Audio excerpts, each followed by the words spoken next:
Hello mga kaasim, samahan niyo ako at tikman natin itong pizza nila sa Pizzaderia. Tignan niyo yung mga kids ko nakaupo doon naghihintay.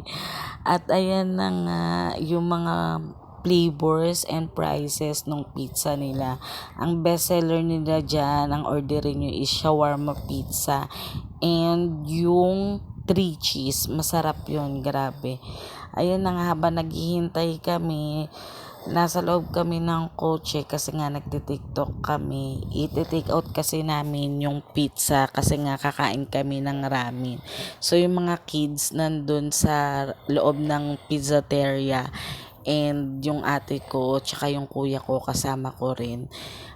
Nandun sila sa labas. Kami lang dalawa nasa kotse. Hinihintay namin silang dalawa.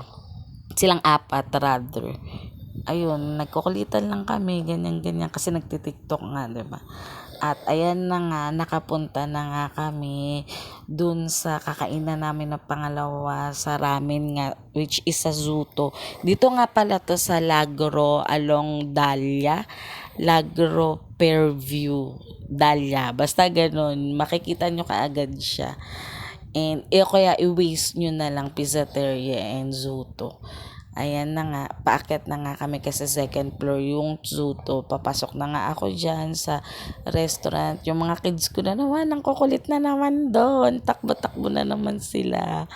At ayan na nga, habang nag-order ang ate ko, ayun yung ate kong panganay.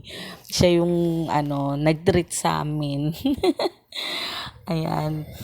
Ayan, yung loob ng Zuto pala. Habang yan, dyan nga kami sa labas, tinitikman na namin yung pizza. Grabe, ang sarap.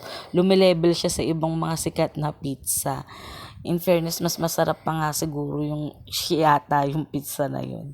And ayan yung mga prices nung sa Zuto. I-post nyo na lang kung gusto nyo makita. Ayun yung in-order namin, yung red Zuto and black Zuto. Maanghang yung red Zuto. And binidyohan ko rin yung mga kids kung gaano sila nasarapan sa pizza. That's all mga kaasim. Bye!